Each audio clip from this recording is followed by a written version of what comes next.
Child labour की समस्या पर बात करें हम अपने देश में इसकी क्या स्थिति है और इसके उन्मूलन में क्या होना चाहिए। इंडिया में सबसे अधिक बेगर किस स्टेट में पाया जाता है? आप मुझे ये बताइए, स्टेट के द्वारा सरप्लस दिखाया गया है, लेकिन अभी इलेक्शन के पहले जो खर्च बढ़ा है उससे आपको क्या लगता है वो जो सरप्लस है वो काम करेगा?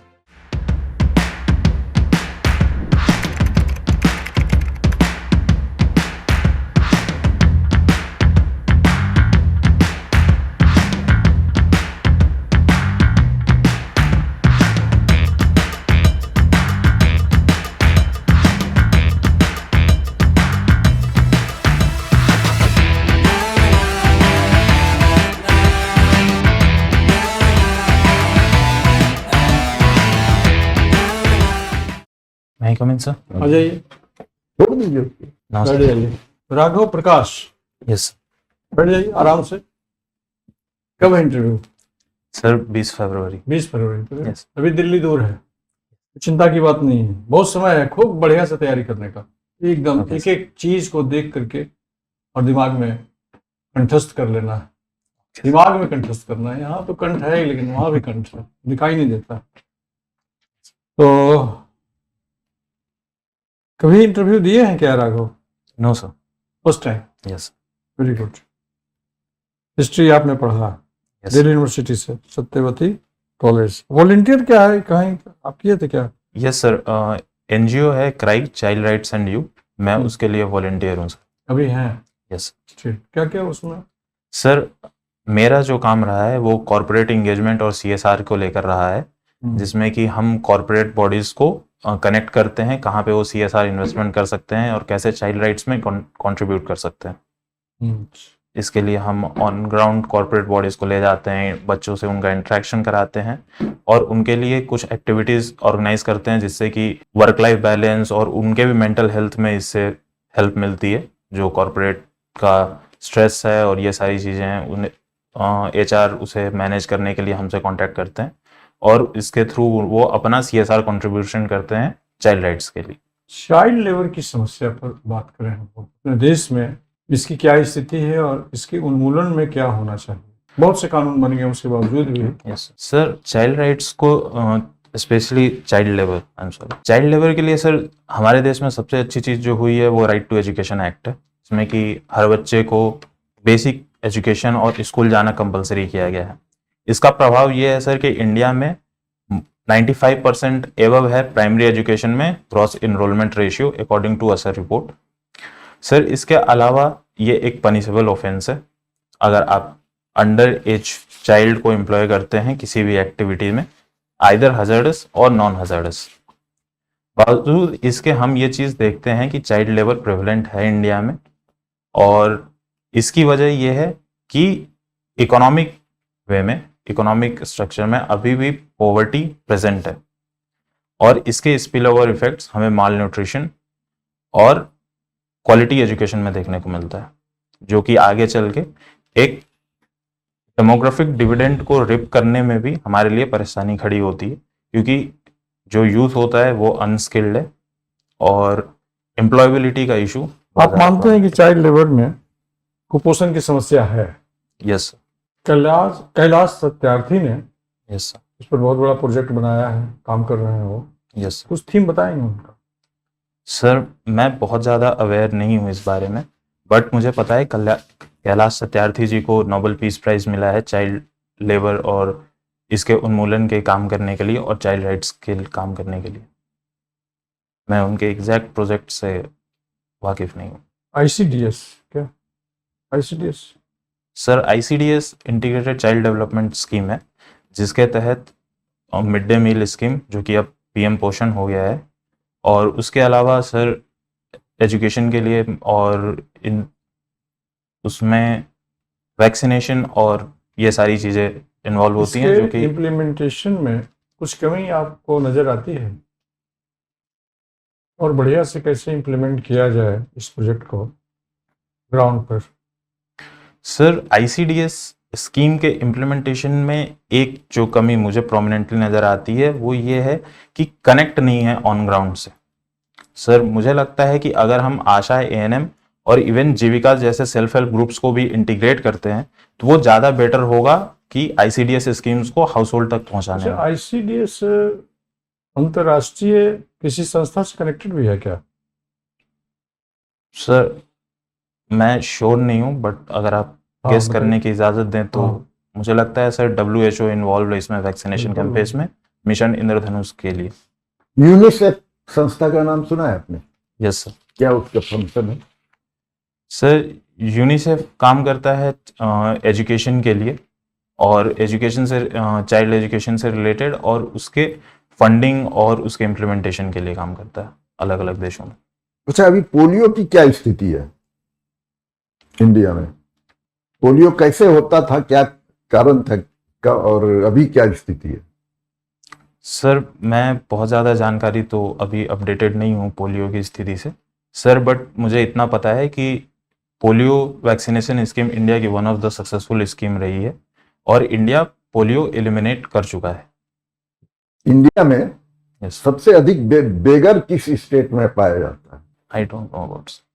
ऐसे ही बेगरी को समाप्त करने के लिए सरकार ने क्या किया है, कुछ किया है क्या? Yes sir. सर एक स्माइल करके स्कीम है जिसके तहत सरकार बेगरी को समाप्त करने के लिए कार्य कर रही है। ये CSIR जो आप बता रहे हैं, CSR, यस सर, हाँ, कॉर्पोरेट सोशल इसको- रिस्पॉन्सिबिलिटी। हाँ, इसको रेगुलेट करने के लिए कोई विचार कर रही है सरकार?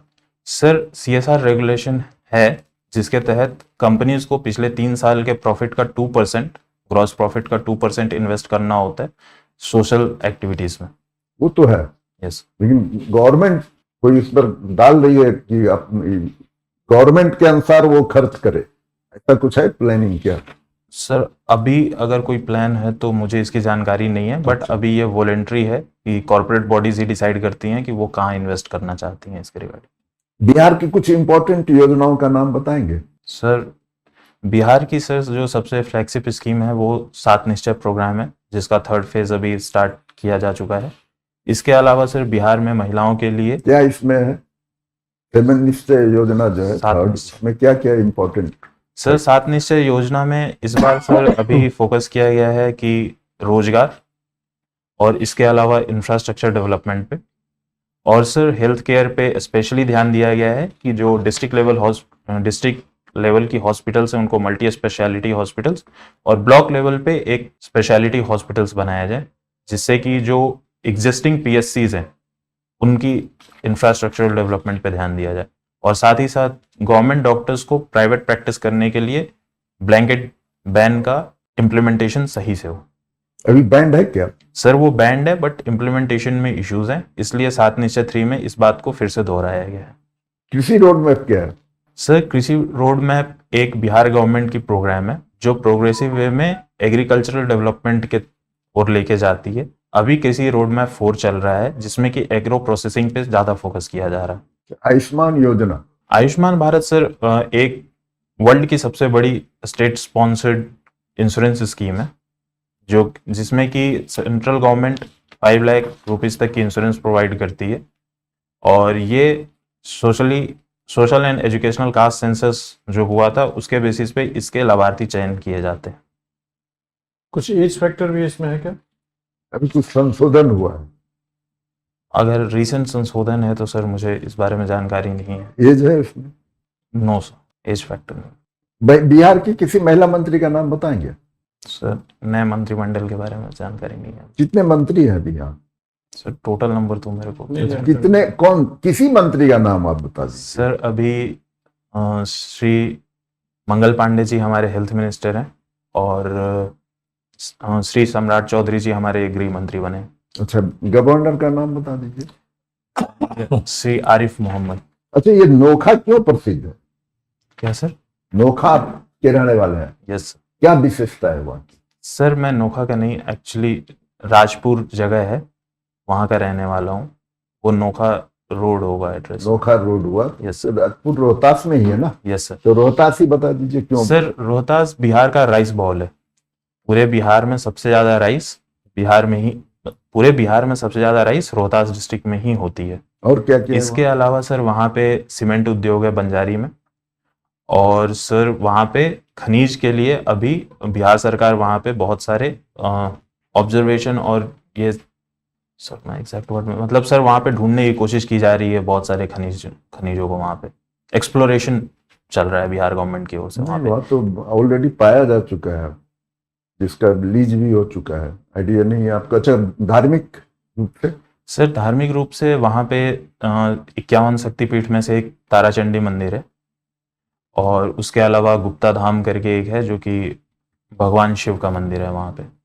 चलिए सकती है। ट्रंप के ऊपर अभी तक कितना इम्पीचमेंट हो चुका है? सर जहाँ तक मुझे जानकारी है 2 बार इम्पीचमेंट हुआ है। कैसे होता है इम्पीचमेंट वहाँ?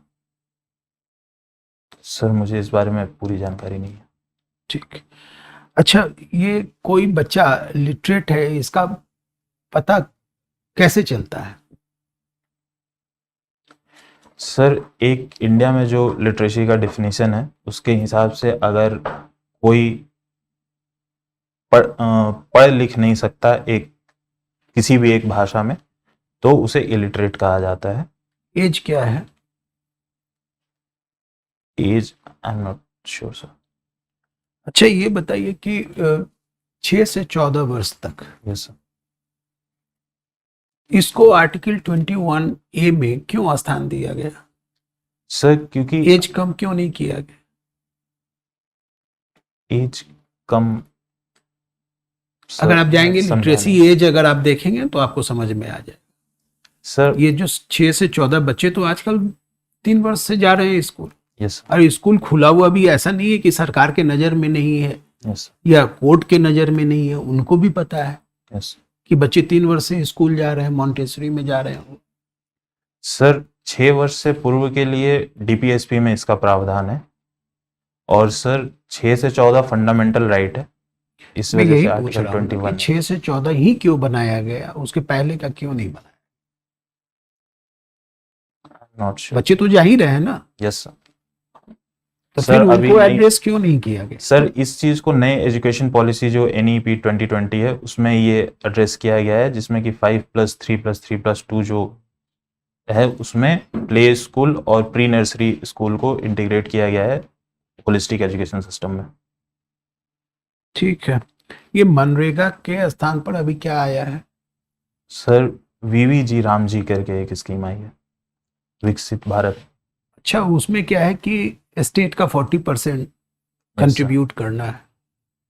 आपको लगता है कि बिहार ऐसे स्टेट में ये पॉलिसी जो है वो स्कीम अच्छे ढंग से चले?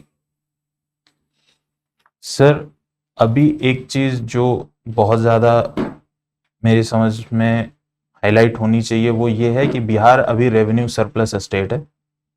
इस बार के बजट में बिहार ने रेवेन्यू सरप्लस में दिखाया है, तो इस फाइनेंशियली कोई इशू नहीं होना चाहिए अगर हम बजट को देखें। और सर अगर स्टेट्स को 40% फंड करना है तो मुझे लगता है कि इससे स्टेट्स ज़्यादा इंटीग्रेट होंगे इस स्कीम में, कि वो इसको इंफ्रास्ट्रक्चर डेवलपमेंट के लिए ज़्यादा बेहतर तरीके से इस्तेमाल करेंगे, जहाँ पे कि वो स्टेट की रिक्वायरमेंट्स के अनुसार मनरेगा जो नई स्कीम है VVG राम जी, उसमें जो भी इंफ्रास्ट्रक्चरल डेवलपमेंट हो वो स्टेट्स की नीड्स को सप्लीमेंट कर सके। क्या पहले नहीं कर सकते थे? 90-10 पे नहीं कर सकते थे मनरेगा वाले में?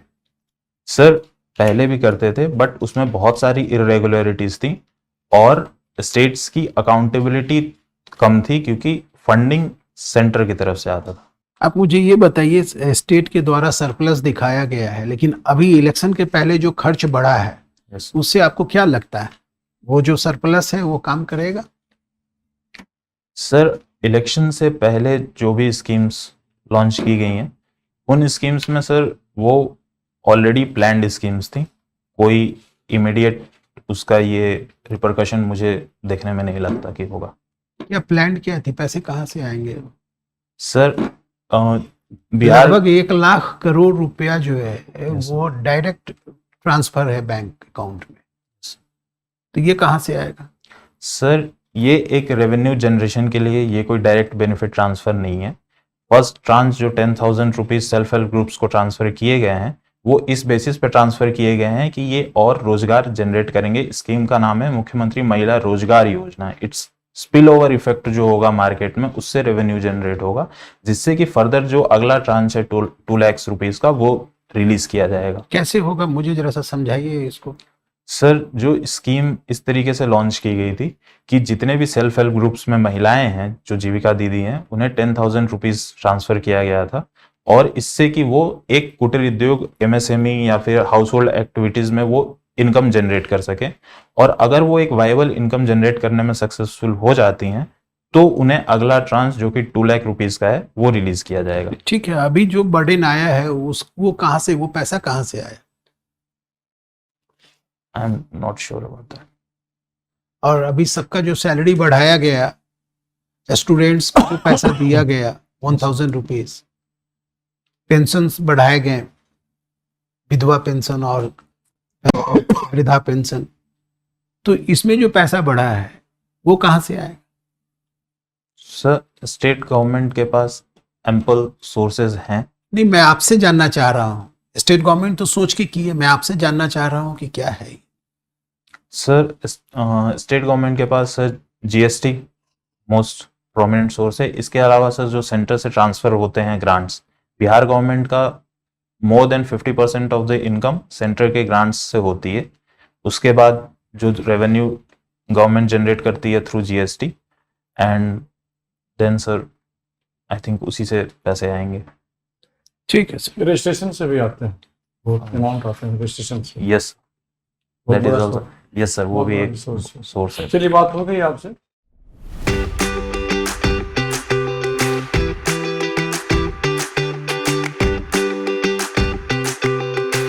बढ़िया है, अध्ययनशील आप हैं, जानकारी सब क्षेत्रों की है। इंटरव्यू में 2-3 चीज को ध्यान रखिएगा। जैसे आपने एक प्रश्न के उत्तर में कहा कि मुझे जानकारी नहीं है,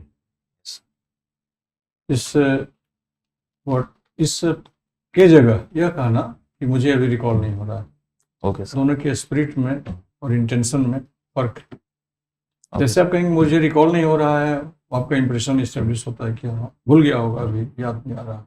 जैसे कहेंगे जानकारी नहीं है, तो आपने पढ़ा नहीं, देखा नहीं, समझा नहीं, इसको इम्पोर्टेंस नहीं दिया इस प्रश्न के। ओके सर, इसको सावधानी रखिएगा। ठीक है सर। और बाकी सब अच्छा है। न्यूज़पेपर डेली पढ़िए, करंट अफेयर्स पर कंट्रोल रखिए। बिहार की जो इतनी बेसिक सूचनाएं हैं उस पर ध्यान होना चाहिए। कहीं से भी पूछा जा सकता है। देश दुनिया में घटनाएं घट रही हैं नित्य प्रति, उस पर आपका फोकस होना चाहिए।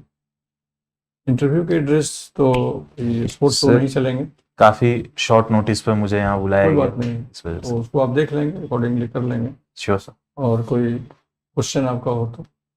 सर, मेरा क्वेश्चन सर आप ही से। सर, आपने जो सवाल पूछा था कि स्टेट का इनकम कैसे आ रहा है, सर मुझे एग्जैक्टली समझ में नहीं आ रहा था कि मुझे क्या जवाब देना है उसमें। घर पे जा करके इसको देख लीजिएगा, बहुत ठीक इजी से, है, ना? बहुत आसान है। क्या? बहुत आसान है। ठीक है, आपने कहा कि 50% सरकार जितने भी आते हैं तो 50% से आते हैं। हर चीज़ का सेक्टर, इनकम टैक्स से भी जो कलेक्शन होते हैं उसमें आते हैं, जीएसटी का भी सारा सब कुछ है। उसके बाद अपना रिसोर्स है, लैंड रेवेन्यू से आता है, उसके बाद रजिस्ट्रेशन से आता है, पहले एक्साइज से आता था, वो अब नहीं सबको बढ़ाया भी गया है, हाँ बड़ा काफी 4 गुना बढ़ाया। और मिसलेनियस भी है रिसोर्स।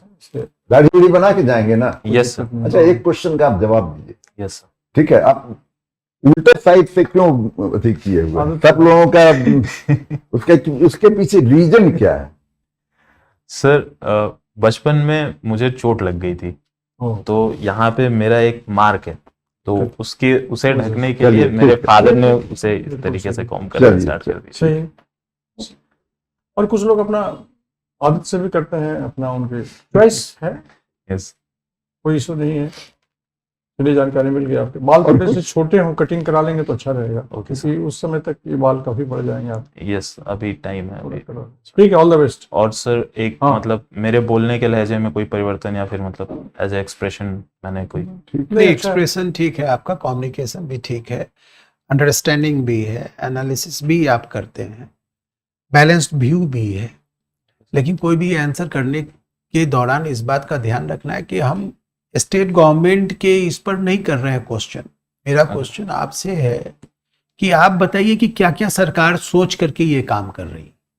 Okay sir. है ना, सरकार सोच के काम करे, वो तो कर ही रही, देखिए आप ये समझ रहे, प्रश्न तो ये है समझ गया सर। है ना? सर उस समय मेरे को वही सवाल समझने में दिक्कत हो रही थी बार बार। ठीक और है मुझे लगता है आप करने की स्थिति में देखिए, एक बार जा करके देखिएगा। ठीक है इंटरव्यू सर, बोर्ड ये भी आपसे एक्सपेक्ट करेगा कि जितने गवर्नमेंट के रिसोर्सेज हैं फिक्स्ड हैं, यहाँ से आना है, कुछ और आपके मन में है क्या कि जो आप सजेस्ट कर सकते हैं गवर्नमेंट को? ऐसे भी सवाल पूछे जा सकते ओके हैं, सोचिएगा। ठीक है सर, चलो। कोई तीर तुक्का लग गया तो लग गया, नहीं लगा तो कोई कई दिक्कत प्रश्न करते हैं, जैसे कि मैं खुद करता हूँ माइग्रेशन पर, मैं ऑलवेज करता हूँ। ये एक परसिस्टेंट इशू है हमारे यहाँ, और इसको हम हटाने के बदले, माइग्रेशन को हम हटाने के बदले ऐसा नहीं कर सकते कि डेवलपमेंट में इसका यूज हो।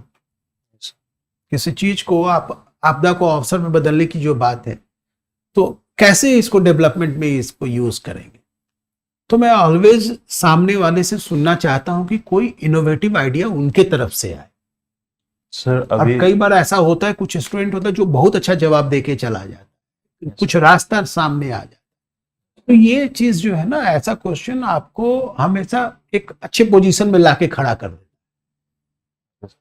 सर अभी जैसे आपने ये जो कहा, अगर मैं उसका जवाब देना चाहूँ, अभी जो है। मेरे दीजिए। माइंड में आ रहा है सर, हम सर्विसेज बेस्ड इकोनॉमी भी बन सकते हैं कि अगर हम अपने यहाँ पे उद्योग और इंफ्रास्ट्रक्चर लगाने में कठिनाई हो रही है, इन्वेस्टमेंट बहुत ज़्यादा लगने वाला है, तो हम स्किलिंग पे ध्यान दे सकते हैं कि हाँ, अगर हमारे यहाँ से माइग्रेशन हो तो वो एक स्किल्ड माइग्रेशन हो और एक बेटर लिविंग के साथ, कि वो वहाँ जाएं तो उन्हें अनस्किल्ड लेवल करने के बजाय एक स्किल्ड एम्प्लॉयमेंट मिले, जिससे कि ओवरऑल जो लिविंग कंडीशन है वो इम्प्रूव हो सके। कितना अच्छा बात है ना, और उसको हम रेगुलेट करें, यस, उस पर ध्यान रखें, और जो रिमिटेंसेस वहां से आए उसको हम इन्वेस्ट करें, एग्जैक्टली। और जो आपका ये रिटर्निंग मतलब जो Yes. वहां से वापस यहाँ आ रहे हैं उनके लिए विशेष, ये सब आंसर हम लोग सुनना चाहते हैं। तो हो सकता है मुझसे बेहतर आप सोचते हो उन चीजों पर। तो कई बार वैसे चीजों को हम लोग